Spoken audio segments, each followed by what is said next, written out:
제가 5장을 볼 땐가도 그때 반지 얘기를 했던 것 같아요. 반지의 의미가 뭐라고 그랬어요? 영원한 사랑이다. 동그란 거 영원한 사랑이다 하는 말씀을 했었는데요. 오늘 본문에도 보니까 3절에 보니까 이것을 내 손가락에 매며라고 그렇게 말씀하고 있어요. 말씀을 반지 같은 장신구로 삼고 늘 지니고 다니라 하는 얘기예요. 어제는 말씀으로 내 목을 매라 해서 그 말씀이 이끄는 대로 그렇게 가자 하는 얘기를 솔로몬이 하더니 오늘은 반지처럼 이렇게 꼭 끼고 다녀라 하는 그런 얘기를 합니다. 제가 이 말씀을 묵상하는데 논개 생각이 나더라고요. 논개 생각이 나요.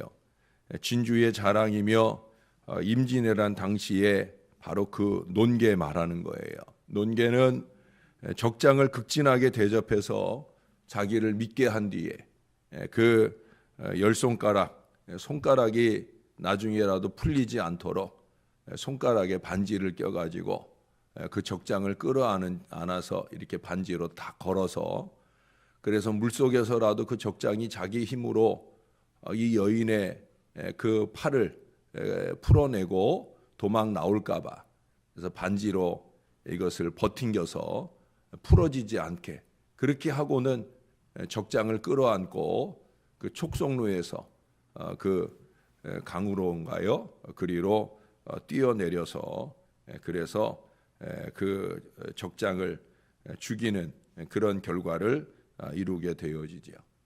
이 농개의 그 가락지는 이 가락지를 상징하는 이 농개의 가락지는 충정의 절개의 상징이라 할 거예요. 지금도 그 촉성로 옆에 다리에 가면 돌로 만든 이 큰 가락지 모양을 거기에 만들어 놓았다고 합니다. 농개가 보여준 그 가락지의 충정을 잊지 말자 하는 거죠. 그 가락지는 남편과 나라를 향한 약속의 실현이요 자기 스스로 세운 그 사명을 실현하는 거룩한 도구가 되었다라고 하는 거예요. 하나님의 말씀을 우리가 좀 그렇게 말씀을 향한 그 충정과 절개를 좀 그렇게 가져보면 좋겠다 하는 생각을 하나님이 제 마음에 넣어 주셨습니다. 오늘 본문도 어제 말씀과 구조가 비슷합니다. 1절부터 4절까지는 하나님의 말씀에 대한 태도를 말씀하고요. 그리고 그 말씀과의 관계를 말씀하고 있어요. 그래서 말씀과 친밀해져라. 말씀과의 친밀함은 곧 뭐예요? 우리가 좀 전에 부른 찬양처럼 하나님과 친밀해지는 거죠. 말씀은 하나님이고 그러니 그 말씀과 친해지는 건 하나님과 친해지는 것이고 말씀을 삶으로 살아가는 것은 곧 하나님과 동행하는 것이다. 바로 그런 의미로 우리가 이해할 수 있다는 거예요. 그렇게 말씀과 친밀한 사람의 삶을 말하면서 5절 이하에서는 그것을 기초로 역시 음란한 유혹을 이기고 승리할 것에 대하여 악의 유혹을 이기고 승리할 것에 대해서 그렇게 말씀해 주고 있어요. 8절과 9절에 보면 하나님의 말씀에 대한 태도, 그 말씀과의 관계를 말하고요. 죄송합니다. 8절과 9절에 보면 음녀의 집을 찾아 들어가는 어리석은 사람에 대해서 말씀을 하고 있습니다. 7절에서는 그런 사람을 뭐라고 표현해요? 어리석은 자 중에 젊은이 가운데에 한 지혜 없는 자라고 그렇게 표현을 해요. 여기선 젊은이라는 표현을 썼지만 옛날 요 전에 번역본인 개역 한글에 보면 젊은이도 아닌 소년이라는 단어를 썼어요. 소년 중에 젊은이 중에 이게 뭐 진짜 어려서 소년일 수도 있겠지만 소년이 음녀의 집에 창녀의 집에 찾아들겠습니까? 그게 아니지요. 그러나 소년이라고 표현한 것은 왜 그렇겠습니까? 하는 짓이 어리다는 거죠. 나이값을 못한다는 거예요. 그 신앙의 연륜에 걸맞는 모습이 아니다라고 하는 거예요. 그 근거는 뭐냐? 지혜가 없다는 거죠. 말씀이 없다는 거예요. 하나님의 말씀이 기갈된 그 어리석은 심령으로는 나이가 아무리 많아도 신앙생활을 아무리 오래 했다고 자랑을 해도 그래도 소년만도 못하다는 거예요. 소년 중에서도 지혜 없고 어리석은 자와 다름없다라고 하는 거예요. 9절의 표현처럼 말씀 없는 인생은 저물어가는 인생입니다. 황혼에 지나지 않는다는 거예요. 나이가 먹어서 황혼이 아니라 죄악으로 어두워져가는 인생이라는 거예요. 그 정도에서 멈추는 것이 아니라 아예 뭐라 그래요? 깊은 밤 흑암 중이라고 그렇게 말하잖아요. 처음에는 어선풀에 하나마 자기가 더듬어서 스스로 찾아 들어가는 거예요. 성경에서 말하는 대로는 음녀에게 찾아 들어가는 것이고, 또 신앙적으로 보면 죄나 악으로 찾아 들어가는 거예요.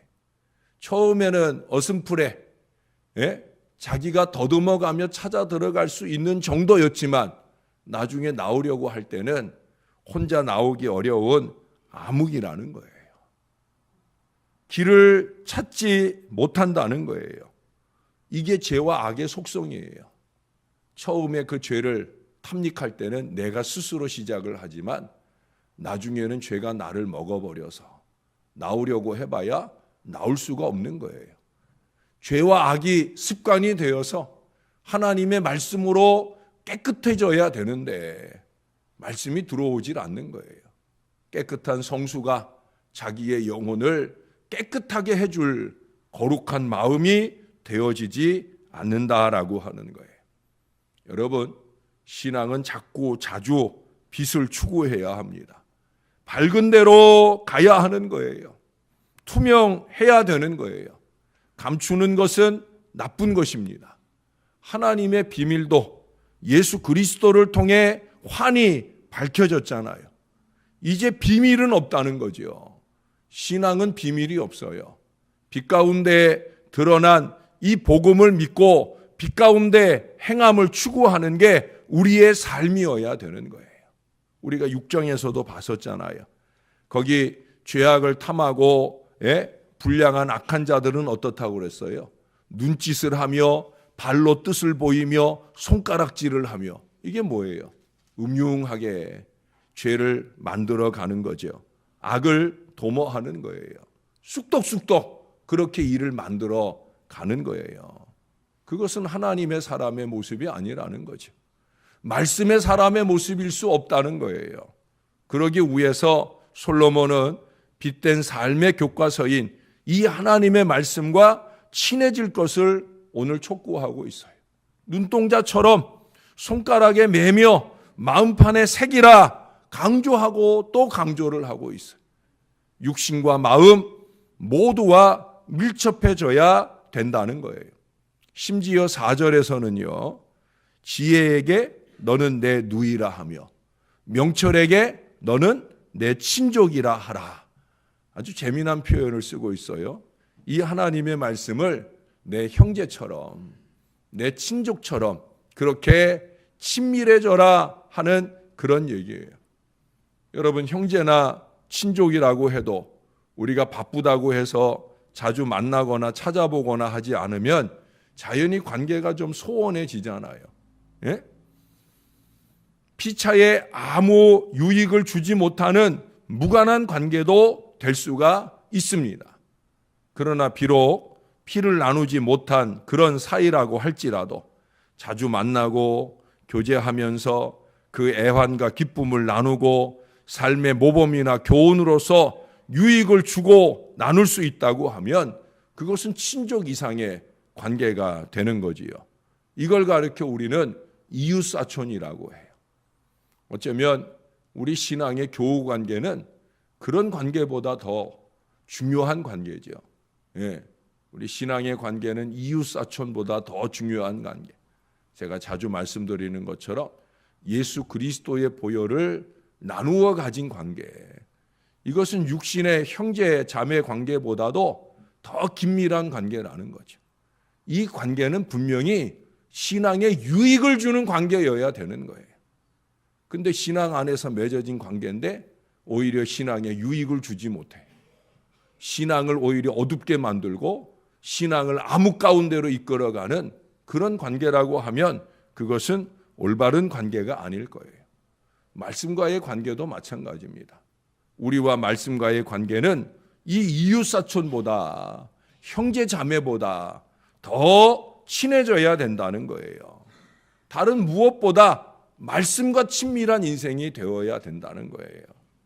제가 전에 어느 가정에 신방을 가서 그 가정의 여집사님인데 그분에게 제가 이런 권면을 따끔하게 한 적이 있습니다. 이분은 성격이 활발해서 사람들과 친해요. 교우들과 친해요. 좋은 친밀한 관계를 많이 맺고 살아갑니다.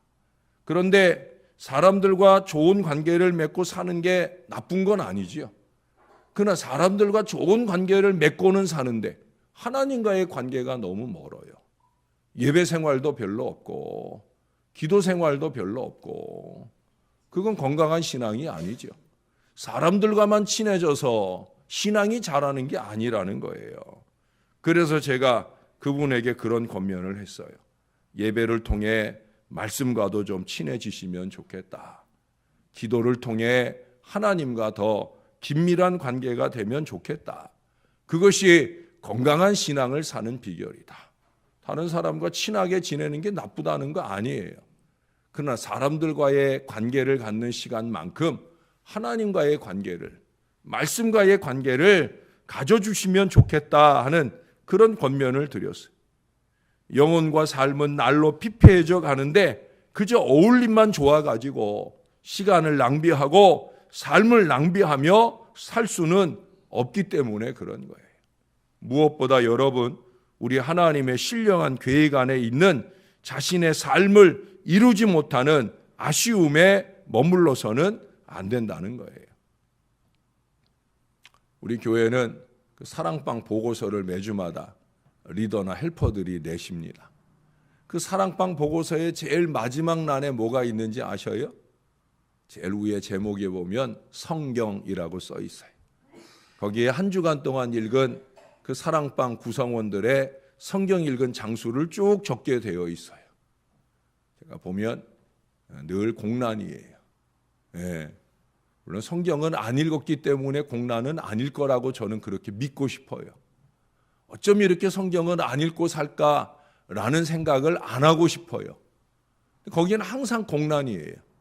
제가 전에 섬기던 교회에서는 이 사랑방별로 예배 출석이나 성경 읽기나 이걸로 점수를 매겨가지고 그래서 분기별로 한 번씩 이 사랑방의 시상을 해주었던 적이 있어요. 야, 그러니까 열심히 읽더라고요. 막 장수가 막 엄청나게 적혀져 나오더라고요. 아마 우리 교회도 그렇게 제가 성경 읽기를 장려하면서 촉구하면 그렇게라도 읽을런지 모르겠어요. 그러나 현재까지는 거기가 공란입니다. 아마 이 얘기를 들은 새벽 리더나 헬퍼들 중에는 이제 거기에 자기가 읽은 성경 장수를 적어주실 분들도 있지 않겠나 싶기도 해요. 그것이 중요한 것이 아니라 리더나 헬퍼들이 앞장서 성경을 읽고 또 사랑방 가족들에게도 날마다 성경을 읽는 일들을 촉구하고 장려하는 그런 노력들이 필요한 거예요. 또 읽는 것에서 끝나지 않고 우리가 어제 저녁부터 공부하기 시작한 그 큐티 말씀을 묵상하고 날마다 말씀을 곱씹으면서 오늘 하루 동안에는 여러분들이 가락지 같은 말씀을 하루 종일 생각을 하면서 한번 지내보셔요. 가락지 같은 말씀, 혹시 반지를 끼고 계시면 그 가락지 반지를 이렇게 천주교 교인들이 묵주 반지를 돌리듯이 그 반지를 돌려가면서 가락지 같은 말씀, 나는 과연 하나님의 말씀을 가락지처럼 그렇게 가까이 두고 친밀하게 그 말씀을 삶으로 실천하며 살아가고 있는지 한번 곱씹어 묵상해 보시는 오늘 하루가 되면 좋을 것 같아요. 말씀과 친밀해지는 거지요. 말씀과 담쌓고 우리가 어떻게 건강한 신앙을 살 수 있겠습니까? 물론 그런 핑계들을 대기도 합니다. 뭐라고요? 바빠서. 너무 바빠서. 그 너무 바쁘지만 여러분 식사는 하고 사시잖아요. 너무 바쁘지만 TV도 많이 보실 거 아니에요. 너무 바쁘다 하지만 이 사람 저 사람 잘도 만나서 시시덕거리고 노닥거릴 시간은 분명히 있잖아요.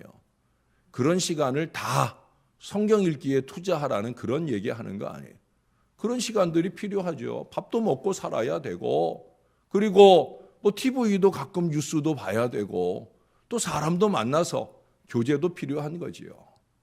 그런 것까지 하지 말라는 얘기를 하는 그런 꽉 막힌 목사는 아닙니다. 저는 그래도 뭐 어디 안 믿는 사람들하고 가면 그래도 유행가 가락 한 곡 정도는 뽑을 수 있어야 되지 않겠나 하는 생각도 하는 사람이에요. 뭐 대단히 거룩한 것도 아니면서 그런 걸 정죄할 그럴 것까지는 없다고 생각합니다. 삶을 사셔요. 그러나 그 삶 가운데 한순간순간, 한순간순간 말씀을 좀 펼치셔요. 말씀을 펼칠 성경을 가지고 있지 않다고 하면, 여러분 스마트폰 가지고 맨 쓸데없는 가짜 뉴스만 보고 가짜 뉴스를 진짜처럼 믿지 말고, 저는 가끔 보면 참 어이없어요. 가짜 뉴스는 진짜 뉴스처럼 믿고 떠벌리면서 성경은 못 믿어. 목사가 말하는 하나님의 말씀은 안 믿으면서, 아니 가짜 뉴스는 뭘 그렇게 잘 믿고 사는지. 너무 스마트폰에 중독이 돼 있어서 그래요. 여러분 스마트폰에 널려있는 가짜 뉴스에 미혹되지 마시고요. 그 시간에 스마트폰 앱에다가 성경 앱 하나 깔아놓고 성경 한번 눌러서 그 시간에 성경 한 구절이라도 곱씹어 읽으면서 묵상해 보세요. 삶이 달라지는 거예요. 여러분 말씀과 기도는 신앙의 기본이잖아요. 말씀과 기도는 신앙의 기본이에요. 이것과 친밀해지지 않고 하나님과 친해진다? 하나님과 동행한다? 이거는 말도 안 되는 얘기예요. 제가 어제 저녁에 여러분들과 나누려고 하다가 나누지 못한 그 주제가 말씀을 묵상하는 목적이죠. 그 첫 번째 목적 가운데 하나가 뭐냐면 하나님과 친해지는 거예요. 묵상이라는 것은 데이트 같다. 데이트. 하나님과 데이트하는 거예요. 데이트가 뭐예요? 예? 여러분 다음 주 수요일에 또 듣게 되더라도 용서해 주세요. 오늘 말씀과 연결돼서 얘기하는 거니까. 데이트가 뭐예요? 데이트는 만나는 걸 데이트라고 그래요. 영어로 데이트라고 하면 날, 일, 이것도 데이트예요. 그런데 만나다라는 의미도 있잖아요. 날마다 하나님과 만나는 것이 데이트예요. 날마다 이성 간에 만나는 것이 데이트예요.